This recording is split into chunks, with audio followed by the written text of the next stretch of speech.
luxury online really wasn't that big in India when we started. But, that question in your mind, why not? Somebody has to start it, right?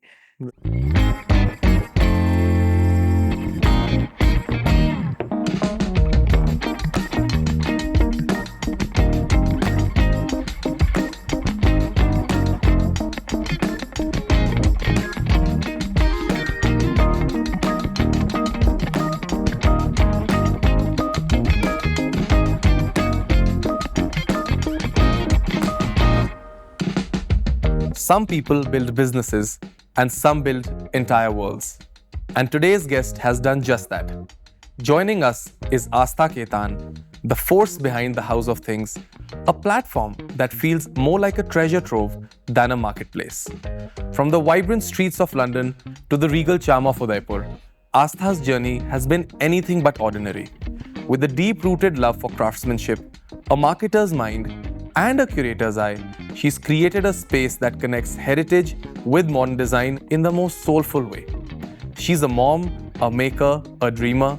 I'm so excited to chat with her today. Let's dive in. Hi, Astha. Hello, Ishan. How are we? Good to have you in Udaipur. Thank you. Good to be sitting next to you. Absolutely. What a pleasure. How are you feeling today? Very excited to be here with you. I am also feeling quite elated today, especially since I'm sitting with the founder of the House of Things at the House of Things. Yes. I hope that this space that we have chosen from the gallery is beautiful and nice and comfortable. I had a insider tip that you loved Pichwai art. Yes. So that's why we've catered to this place with a lot of Pichwai art to make you very comfortable. No, very happy. And yes, it is my favorite space in the studio. So absolutely excited. Lovely. So this conversation is going to be about what decisions you made in your life, why you made those decisions, and where have these decisions led to in your life. Also, by the way, congratulations on completing 10 years of the House of Things. Time flies. Time flies. So we're going to get into that journey, but I would like to get into the journey that led to the House of Things. Right. If you go back to a time in your life where you were in London, you studied in London, you worked in London, you came back, worked in Mumbai, and then came back to your hometown of Udaipur. Yes. While the world was searching for meaning in metropolitan cities, you came back and you did this. So I just want to know about this journey. Great. So very interesting question, Ishan. And actually never has anybody asked me that, that why you got back to Udaipur. But the idea was to always come back to Udaipur. Of course, London studying was a great experience. Working even better because it really taught me like the seriousness of corporate. Right. When I got back to India, and of course I moved back to Udaipur first. And at that point of time, I was planning to do my post-graduation. I said, let me get a year in of experience. And because I'd studied marketing, I thought nothing better than either Unilever or P&G to work at. And luckily enough, got through Unilever and did my first India stint there. 1 year, great learning. And then I decided to move back to Udaipur without really an agenda, because the idea of House of Things hadn't really incepted in my mind by then. But when I moved back, and there's so much beauty, there's so much art and history in Udaipur, and the idea was to really bring it forth to the world. Also, what really helped was while I was in England at an ad network called AdLink, I was working on digital media. So it was really fresh in my mind. Luxury online really wasn't that big in India when we started. But, that question in your mind, why not? Somebody has to start it, right? So the idea of House of Things, and of course, when it started, it was a very, very niche website. The product was very, around collectible and niche objects and special art. And it really wasn't, ever about furniture or interiors. It was only about collectible design at that point of time.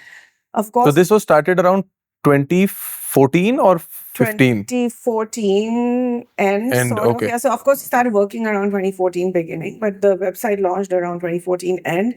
And as I mentioned, it had only art and collectible design at a time where India was only starting to get online. Right. So Very interesting takeaways in the beginning because we hardly made any sales. We had like one sale in 1 month, another sale in the second month, and then, of course, a third, fourth.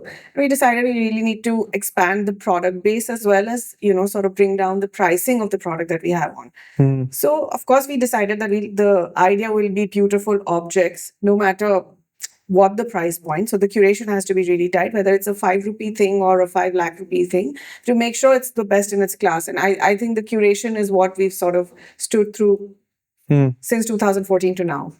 So when we were thinking about House of Things in 2014, we were also thinking about another brand. So two brands launched together. So Ivo, which is a Right. furniture company, no, we weren't really thinking about it. That was quite accidental, actually. It was Okay. The brainchild of my husband. And of course, my brother-in-law and I work with him on Ivo as well. Right. So that really was him going to shop in Italy and China and thinking, why doesn't anybody in India do this kind of catalog furniture on a really large scale? So there was a small inkling of an idea back then. And then he started a little workshop. And he loved doing what he did. So, with no formal training on design, it was more about the machines and how things could be done. And of course, it started in a very small way, but I'm very happy to say that it's doing amazing. I was doing amazing work now, and it's one of the largest leading furniture manufacturers in the country now. So makes me very proud. Congratulations on the same. So vision was always different for these two brands. Of course, it only about 4 or 5 years into the businesses, we realized that they're very complementary to each other. Of course, Right. Ivo caters to more hospitality, institutional, and bulk orders, whereas House of Things is more residential and B2C. And of course, now we do a lot of hospitality work as well. But the idea is to do more boutique and special things here, whilst Ivo does all the bulk manufacturing, say for it could, manufacture 100 rooms, 200 rooms for a hotel. House of Things, of course, doesn't have that capability. Right. Let's Very come back. different, but very complementing each other. Right. Yeah. Let's come back to what you were talking about, the initial days of House of Things. You made an online e-commerce platform, Yeah. which sold furniture, art, artifacts in a time which there was not a lot of demand for the same. No. Second, you had a child very soon, a young boy. Yeah. Sales were low, as you said, Oh, very. and social media was practically non-existent at that point of time. I mean, there was only Facebook for university kids and things like that. So yeah. So did you ever feel to quit and stop this and look at the other brand and do some other thing? So obviously the other brand, working for the other brand's far more tempting because obviously you see bigger, better results. But I would 100% say that yes, I did think of quitting so many times. It was my father-in-law and my brother-in-law who kept me going, really. And I would say, Saurabh, my husband, he was like, okay, fine, there's this other work and you don't have to, who's going to buy this online? Initially, yeah, of course. Now he's very happy with what happens. But no, my father-in-law, why do you have to quit now? Just keep going. It's not that big a deal. You're anyway doing your other work. If it doesn't work, you stop it whenever you want to. Why do you want to stop it right now? And honestly, thanks to him, and Manan, who's my brother-in-law and my co-founder with the House of Things. So that's where all the finances came in from while I was doing all the creative stuff. These two really pushed me hard to keep doing. So, of course, the first 2 years, multiple times I thought that I would just close the business. It was anyway a team of 6 people. And what you feel bad about closing a business is like, what do people do after you sort of stop working? But that was never really an issue because we would have always moved them into Ivo. And these guys just kept saying, no, let's do it. And I have to say the team as well, they were really, really motivated to like, no, let's try it out. So, did you believe in work-life balance at that point of time, or was it more work and less on living life? I would. So it's funny that my whole family loves to work. Right. So if I wasn't working, then I literally would have nothing to talk to them about. So then you'd be like sitting home all day while everybody else is at office, and there would be only like no balance in life. Yeah, no, that's a good excuse to work also, Yeah, right? so it really, one of the other key motivators for me is like that everybody's always at work. So if I have to really spend time with the family, I have to be here as well.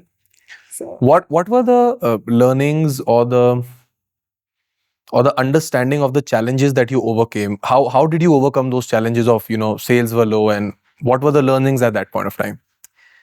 So as was it hiring, or was it marketing, or was it operations, something like that? it was hiring or marketing, which the bigger challenges were. I Okay. think getting the product mix right for a market that was not too ready for luxury interiors online back then. That really was trickling down from absolute luxury and absolute, key collectibles to Affordable luxury. affordable luxury, having the right curation and furniture. I think all of those learnings really helped. And I think that's a learning that goes on every day. But I'm very thankful to our initial few brand partners who sort of believed in the website, even when there was no really big market for it back then. Somebody you interviewed who's Sarah, her father has this lovely store called Yeah. Isa Jeans. They've been one of our partners from the beginning. Oh, And lovely. yeah. So because it was rare collectible design, right? Right, Isa Jeans right. is one of the pioneers. And I'm so thankful because we hardly had any sales and they literally, had to deal with the team. It's not easy, you fill in the Excel sheets when you can just have a customer walk in and shop for. So we troubled everybody a lot and everybody was really nice back in the day. So I'm very thankful to all our initial few brands who really believed in us and supported us. So slowly, that amount of brands increased and Yeah. the curation increased. And I think we're sitting between 250, 300 brands given. today, Yeah. Wow. There's a huge product. We have I think a merchandising team now is about 8, 9 people. So that's a lot of people on the team. Yeah. So It used to be just me plus one back in the day. So yeah. So there are 2, 3 interesting points that you said. Yeah. 250 brands. Yeah. How many SKUs would you think would be on the God, website? I wish I'd checked on this before, but I think that easily over 4,000, 3,500, 4,000. One could get you the exact number. But yeah. With so the brand is saying and portraying this image of an affordable luxury brand, right? So it's really a shop with multiple brands. Okay. So I wouldn't say, of course, your biggest market is affordable luxury, but Right. you've got really beautiful, top class, one of a kind products as well. Right. So I would say affordable luxury is the entry point within House of Things. Okay. Ideally, yeah. What I'm also interested to understand is that curation is something that you've worked on very hard Yeah. to get the name of House of Things in the market at what stature it is today. With 3,500 SKUs, 4,000 SKUs, and I'm sure growing, how do you manage that this SKU count doesn't dilute the name? How do you manage that the pieces that are coming in are also one of a kind and unique? And how do you manage that you're partnering with the right brands? Yeah. How is the dilution of the brand not happening? Okay, so one, of course, you introduce more and more categories, right? So per category, the SKU count doesn't really go up a certain number. There's no defined, but you see that you're enough. And also what has happened in India and abroad, there are a lot of artisanal brands that we have on board. Brands which are small, sometimes they stop functioning. There's a constant edit and re-edit of what kind of brands are there. Now there's some, of course, really big brands. And then what we try to do is incorporate their newer collections, take out the older ones. So it's a constant editing of what kind of product goes online. Okay. New brands coming in, some brands shutting. You go to a design fair, there'll be like 30 new brands that come up, but then you also sit and see what's not working, what has no page views, sort of remove those over time. So it's a constant effort, really.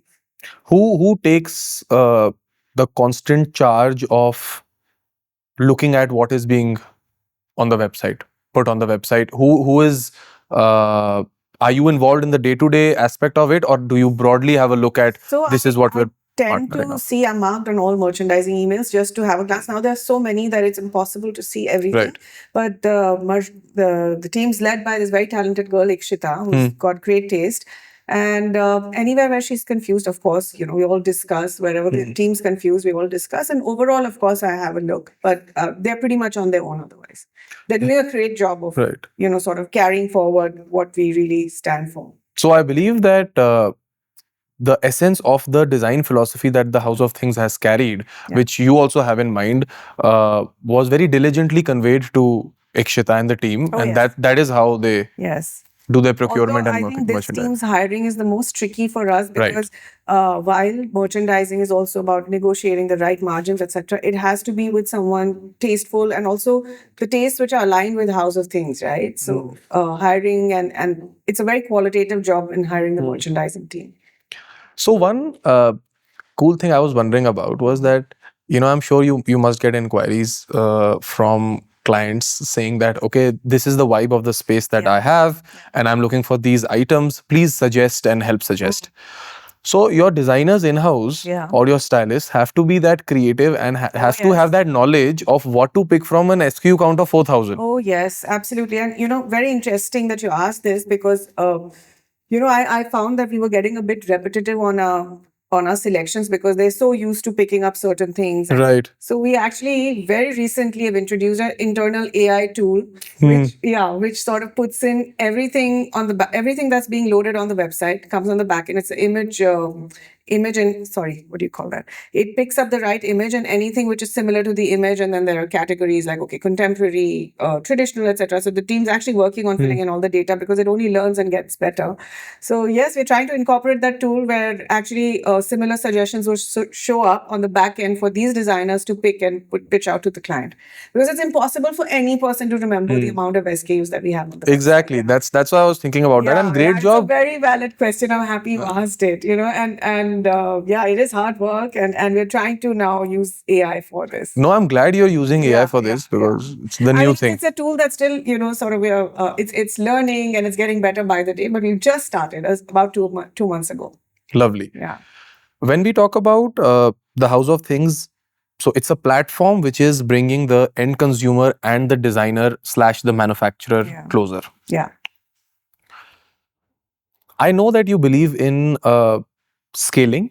And as we discussed that day, scaling comes with standardization. Absolutely. Some of the products that I saw on the website were already had standards of, okay, these are the 3 types of fabrics or these are the 3 types of finishes, but also something was written which was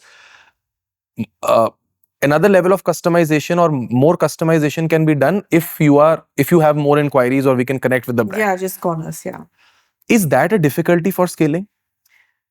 So, as you rightly said, certain customizations such as color, fabrics, etc., are very standard. And as a a person who's selling furniture, one must have those, because in a land like India, in a country like India, everybody loves to have their own. This is my fabric, this is my color. So that's something you can't avoid.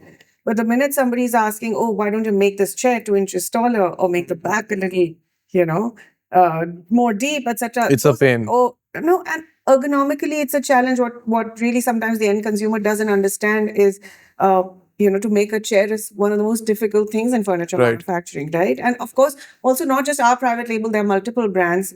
I don't think it's a wise idea to offer any kind of customization, at least online, and we're trying to move more and more away from it, except of course finishes and fabrics, which we're more than happy to do. And I think even the brands are very happy to do that.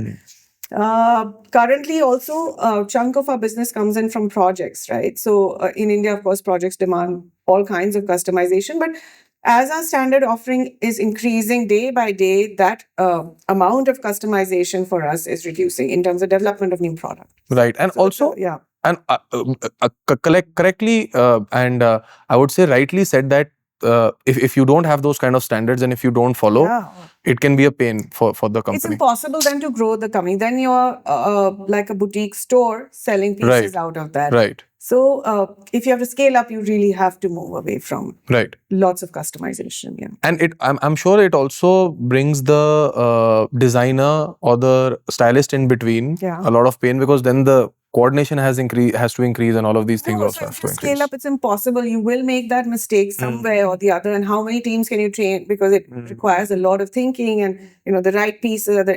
Right now, it can be, when there's no standardization, anybody can sort of get into operations of it and make sure that the right product is delivered to the right person.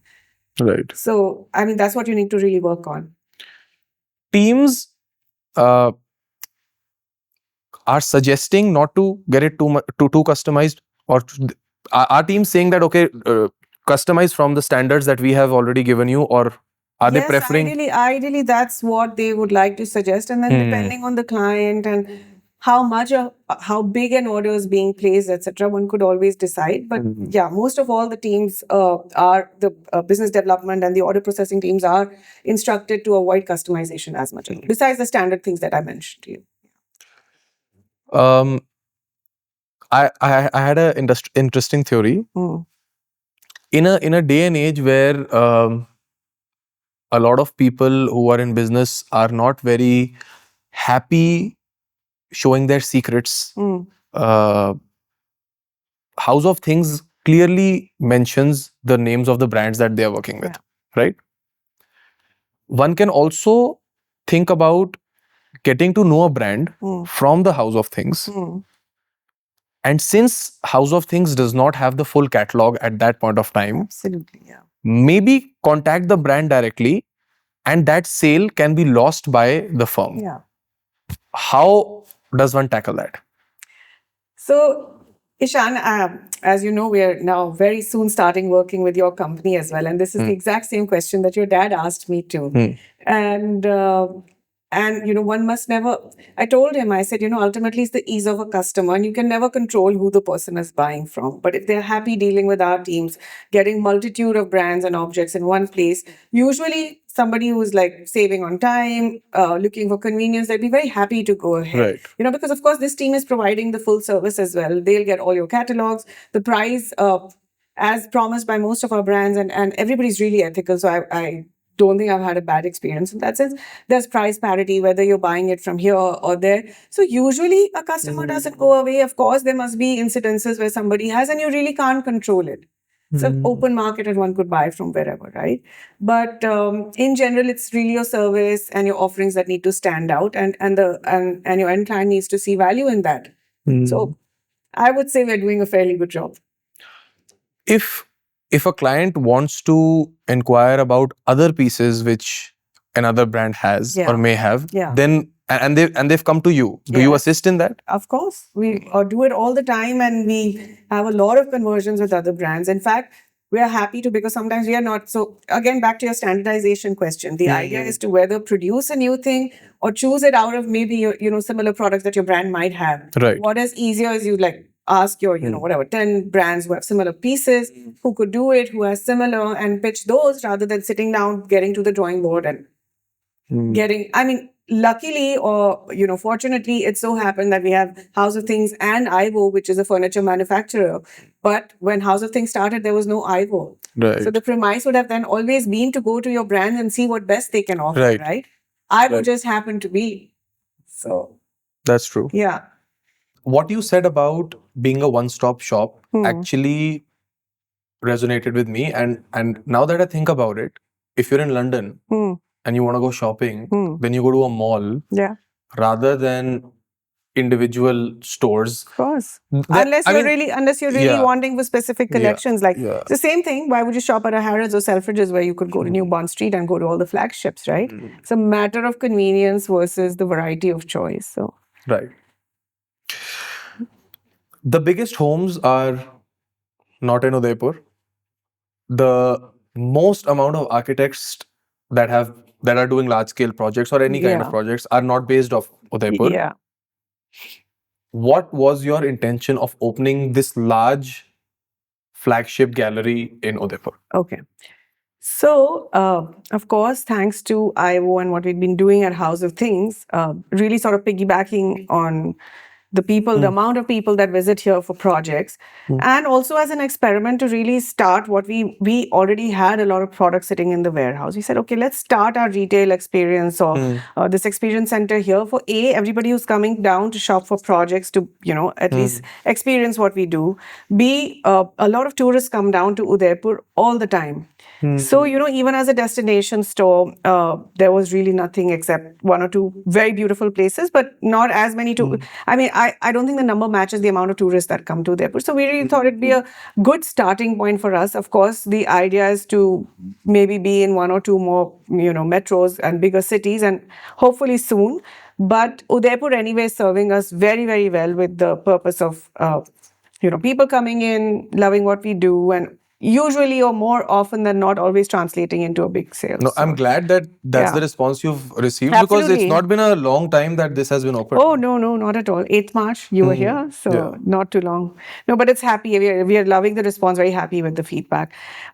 Interestingly, that you asked, a lot of things in the display keep moving around because it's Udaipur and we want to keep changing things up. Anybody who likes something, we're like, please take it. We ship it out as soon as we can and then Right. try and redo the visual merchandising. So the team's literally on a roll for visual merchandising. So how much time actually went in planning the space? Oh, it was a marathon. Okay. This used to be a gooseberry farm. Okay. And I was obsessed with this long patch of farm which was opposite the factory. And, would really wanted to have House of Things in an old Haveli. And I kept looking for years and nothing was ever working out. To which Saurabh said, why don't you just take this farm and do it? And he loves to work at a speed that I can't even match up. So this thing from ground up took 4 months. It's about, including our office space, about 40,000 square foot of area, display and office, and 4 months is all it took. So, of course, there were like certain finishing issues, etc. But the idea to turn it around so quickly, I think we've really achieved 4 months is a great really, really deal. great. Yes, absolutely. And of course, things are always improving and constantly changing and things like that. But the speed was massive. And for that, I really must give credit to Saurabh Manan and the IVO team. I would say that team has really helped us out to bring this up to pace. Yeah. Couldn't have done it without them, and not at this speed and not of this scale. Were you involved in all parts of it? So the architecture part, not at all.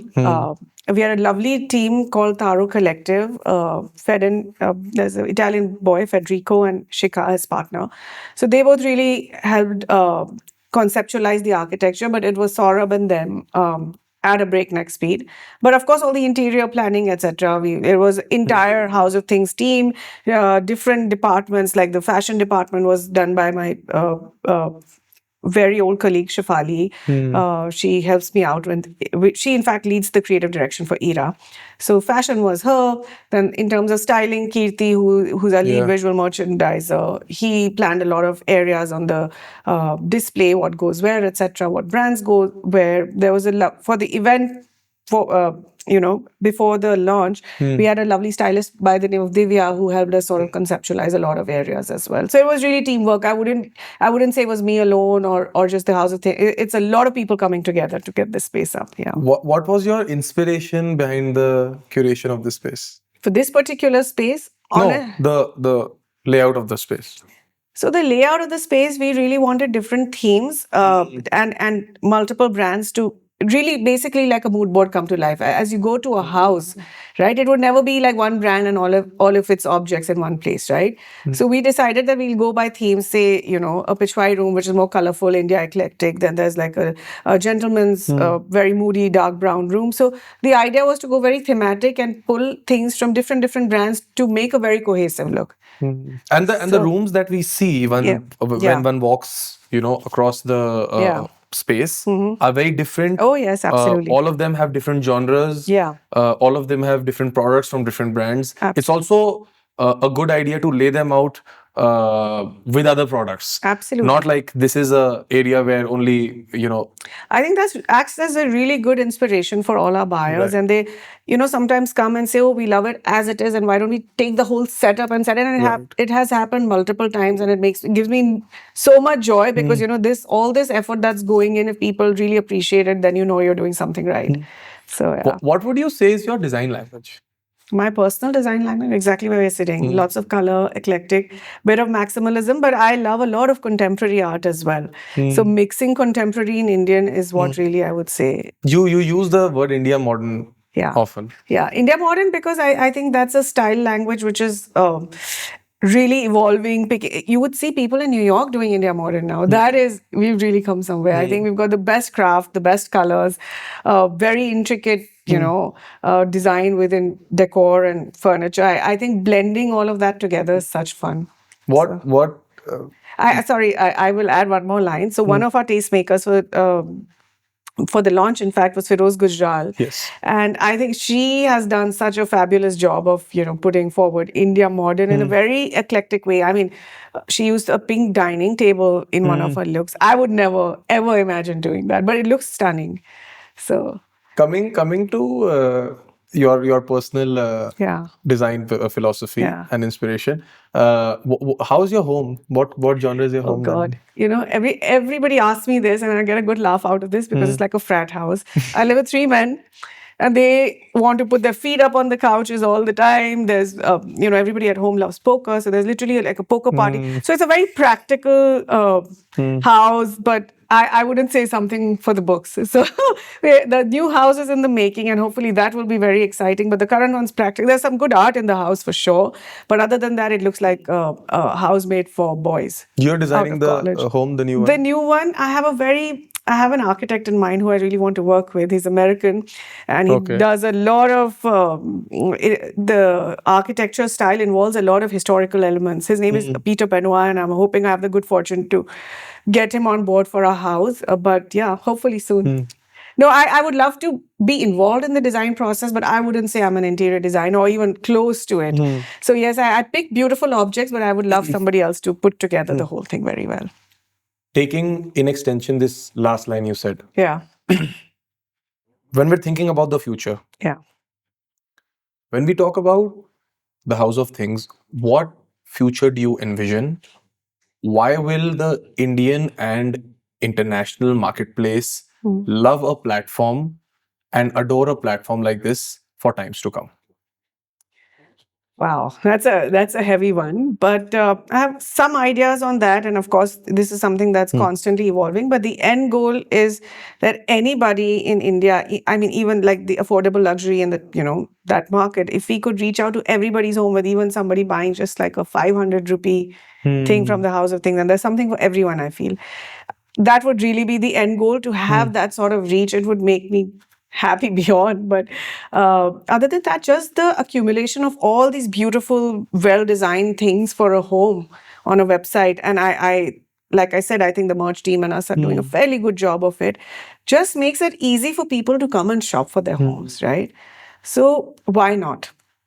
If it's a product or a service that's making your life convenient while home shopping, and the curation is hopefully on point, then I think everybody should be shopping here for their home. Do you Something or the other, at least.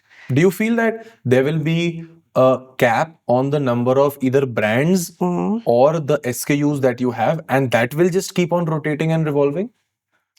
Or do you want to really, really extend your capacities on having a large number of brands also that you work with? No, we definitely want to increase the number of brands, and even if you talk about just Indian brands, there are such beautiful brands coming out now in the Indian market. We work with Indian and international both. So ideally, whatever is really on point, in trend, or timeless, we would like to have that on the website. I think curation will be key. I wouldn't want to say that we would like to cap a number. Okay. Yeah. Okay. But brands you may, because I'm imagining if 250 is right now. Yeah, yeah. I don't know if you're thinking towards 1,000 or 2,000. I don't think it'll ever get to 1,000 because also, like I said, you keep editing and you keep removing what's, not working well or what's dated. So I don't think 1,000 maybe, but you never know, right? So that's something I don't have a comment on right away. All I can say is the curation needs to be tight and it needs to be resonating with a House of Things philosophy. If you're managing that, then we'll see how best it goes. And the curation at the House of Things will increase also. Of course. Which already is, we keep thinking about it from like 50 brands to now 250. And it's hard work. It's not easy. But let's see where it takes us. Been saying this name, the House of Things, for a while now. Yeah. Who came up with the name? Oh God, you guys are going to have a good laugh on this one. So there's this girl, Anushka Sani, who helped us design our first website, and a lovely girl and a fantastic company, what she's built, called Thought Over Design. It's a branding agency and they do, front-end design and all of that. So Anushka helped us design our first website, our second website as well. She's very talented and she's very get the work done, like a Hitler. So, like I said, when I started the website, it was very, very much about curated collectibles and art and all of that. And I came up with this really shady name called Art I Love You, okay? And we were sitting brainstorming and she's like, not at all, and it can't be that. And, everybody, also bought the domain. Wow. There were a couple of other names, and she's like, no, it has to be. There are so many things. Why don't you call it the House of Things? It was something that, during our conversation, it just came up, and everybody literally got quiet. And they're like, oh, wow, we love this name. And literally, it gives you no borders, right? You can have anything in the House of Things. Right. And immediately, I think we went ahead with it, and she designed the most beautiful first website, and that thereafter the second. And hopefully, we're going to work with her again on our next revamp whenever that happens. So the name came in very easily and very quickly. Very easily, just because what I thought was so bad, Anushka was almost appalled, and she's like, "Let me think of something." And I don't think it took her more than 2 minutes. It was literally like that, and I have to give her full credit for that.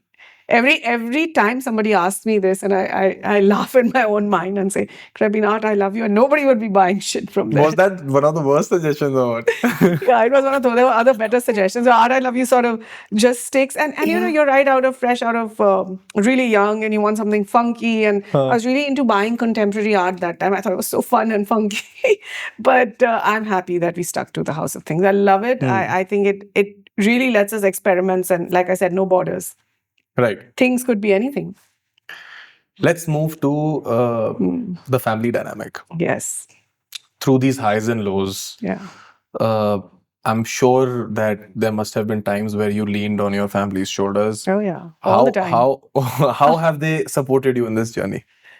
Okay. Through these years is what I mean. Of course. I think everybody's a very distinct. There's just now in the family, my husband, Saurabh, my brother-in-law, Manan, my son who's 13 and also like a character of his own, and me. And everybody has a very distinct personality, not one person similar to the other. So between Saurabh, Manan and me, we are very complementary to each other, yet very, very different. Saurabh's like hardcore technical. He loves expansion. He loves growth, moves at a breakneck speed. So, all the pushing into doing bigger, better things comes from Saurabh. Manan's the finance whiz. So it's really like all the numbers are coming from, Manan's like, where are the numbers? Work harder, work harder. So, that sort of push comes from him. And I would say I'm, creative or more towards the marketing, creative side of it. So, yeah, between the three of us, I think we make a good team. Both of them have also studied internationally? Yeah. Okay. All of us were in England at the same time. Oh, lovely. Partying away. I was partying away. These two were taking care of me. But yeah, Saurabh studied AI and artificial intelligence. Manan was, again, as I mentioned, finance, and me marketing. So are they part of the House of Things or both the brands? Saurabh is purely IVO, which is the furniture thing. He doesn't tend to interfere here. Manan's a part of House of Things and IVO both. And I work for IVO and House of Things both as well. What is one quality that you would say that you have learned from both of them? If you could just pick one from each. Never give up. I'm always ready to give up. So these guys keep me on a check. And I'm very flaky. I want to do everything. So they like stick to what you have to finish and then move on to the next. I want to start 10 things in like one time. So they'll keep you in check. They'll keep Well, they, of course, motivate me to do more. But yeah, out of 10, probably I end up doing 3. But the ideas are churning in all the time. So, yeah. So I would, the last serious question is, I think, a little bit too serious. Okay. But the name of this podcast has been Warm Hearts and Steel Minds. I've had the pleasure of having conversations with women who didn't fit the mold, who started their own businesses, who have carried on legacies, and who have really shown strength and drive throughout their life. Through this conversation and the journey that I have learned about what you have been through, I see the same in you, from UK to working internationally, working in India, starting your own thing, having a child when, very early at the stage of your business career, thinking about the future and just evolving on a daily basis. Why? Why the need to work? Why? Where is this drive coming from? Or why the need to do so many things? That's what I want to know. So I think there would be multiple answers to your questions. Why the need to do so many things is really like an innate thing, right? So that you can't control. You have ideas and it depends on how many you want to put through. I really appreciate the people who pick up one idea and take it all the way and make it big. And I'm hoping we can do that with the House of Things. But for me, I'm like, it's one life and you want to do so many things. So why not? I want to start a hotel. Of course, we do the school, which you know, House of Things, Ira Udaipur, which is another brand that we started. So for me, right now, I'm sticking to these and hopefully maybe one or two more if I can manage with the time. But No, see, other than that, like this confidence is there, but you know, of course, it follows yeah. through. Yeah, I've seen 100%. this kind of confidence in a lot of people, Yeah. but what needs to follow through is the passion, the hard work. I'll tell you, Ishan. So my take on this is, you know, sometimes people take your end goal too seriously, and sometimes it's so big that you get intimidated, and then you don't end up doing things at all. You never end up starting. And my philosophy on that is, why don't you start small and keep building on it? You will get somewhere. There is no way you wouldn't. If you keep working at it, you'll 100% be somewhere. So whatever your You, interests are, yeah, whatever your reach for the passions, stars and you'll at least get to the moon, right?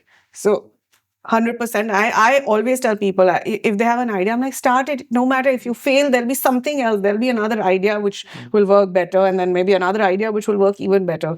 But the idea is to start. and if the Yeah. vision for or you know, if it could be an interest, it could be a passion. Yeah. If the end goal is to do something with that passion, and if you Yeah. just take that step, then And it's always fun if you're working for your passion, then it's never work really. But I always say that if nothing, at least take that baby step and just keep going at it. You'll get somewhere. lovely. Right, thank you. So that is it for the serious part of the Oh, and there's more podcast. fun things coming And up. there is Okay. one fun thing, which is Okay. our rapid fire round. Oh, wow. And there is Wow, this is- only You're throwing so many surprises at me, Ishan. so there's only one thing to do, Yeah. which is to answer without hesitation. Of course. Very, Whenever very I quickly. can. Very, very quickly. Okay. Yes. Great. Ooh, So let's start. What's the first thing you do every morning? brush my teeth. Your current obsession in your own gallery? 101 Copenhagen. There's a vase I love. Stunning. If you could rename the House of Things just for fun, Not art, I love you. For sure. So, yeah. one designer you would fangirl over if you saw them. Oh my God. You know, my orientation is very straight, but I love Kelly Wessler. So, yeah. Kelly Wessler is, Yeah. I think, my mother's also Yeah. really. I love Bill Bensley, but I've also had the good fortune. We're working on a very cool project together. Okay. So learning from him every day. So these two for sure. These two. Yeah. A I've movie- met Bill. I haven't met Kelly yet. So yeah. Soon. Soon, That will very happen. soon. Yes, that You're too. manifesting it. No? Oh yes, absolutely. Yeah. A movie that perfectly resonates with you. Oh God, I'm not much of a TV watcher, so I really wouldn't know. Okay. Yeah. Go to stress snack. I can eat anything and everything as long as it's vegetarian and spicy. So sab kuch de do. If your journey had a tagline, what Yeah. would it be? Oh, choose happiness every day. Yeah. I like that. Yeah. How do you celebrate small wins? Oh God, listen, dancing in my cabin. I think I do that. Yeah, sometimes I smoke a shisha and I would love to take the team for drinks, but they'd be like, no, it's too big a team and we can't. So I would say Yeah. dancing in the cabin. And I laugh a lot in the office. So jokes cracking all the time. Yeah. Who's the real boss at home? You, your son, or your husband? Oh God, I think I live with three men. All three of them are the bosses. I'm the Acha, only okay, one haan, who's the a brother-in-law, yeah, non-boss right. at home. Right. I'm very flexible, easygoing. What's your proudest pinch me moment so far? Oh God, there's so many. I think life gives you, there's so many blessings. I mean, if you ask me to pick one, honestly, I can't recall. But off late, what has been my very happy moment was the gallery launch. I think all my most favorite people that I wanted for them to be present and all the design community, most of them actually showed up. And you know, Udaipur is not like a Delhi, Bombay. It's a bit of an offbeat destination. I'm happy everybody came. Everybody had a blast. Yeah, I enjoyed as well. Yeah, Ishan enjoyed, and I remember a little drunk conversation before you were leaving. So yeah, I think that was a very happy moment for me. But touchwood, you know, blessed that so many of these keep coming along. Yeah. Interestingly, I wanted to ask you another question. Has any of these collaborations not worked out so far?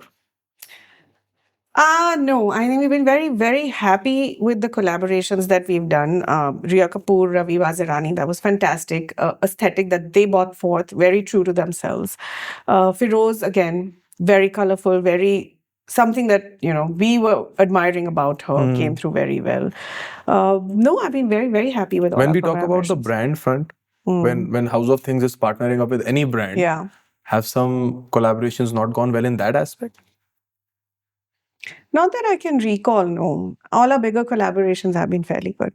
I would say since you asked me this question, one girl that I worked with and really fond of her work, which has been Maria, is a Spanish girl, and I really wanted to bring a lot of Spanish color into one of our collaborations, and she's done a fantastic job with it. People have really appreciated it, but I think for the India market, it's a bit too colorful. Okay. So it was a good learning in that sense. But no, other than that, everything's been fantastic. And I would say that is really good too. It's just that it was a bit of a learning that, maybe people don't use so much color, which is very Spanish in India. Or at least for us, that didn't work as well as it should have been. Yeah. Thank you so much for doing Such a this. pleasure. I have had a pleasure. But before Likewise. we finish, there is a small memento wow. for you. This has to be a mother's design, huh? Yes. Yeah. Oh, wow. Warm hearts, steel minds. I love it. It's going to be on my desk. That is Yay. much appreciated. Thank you. Really, really happy. This is for me, where you will just Oh, wow. leave a mark that we did this. Of course. Thank you. Yay. This is amazing. I love this idea.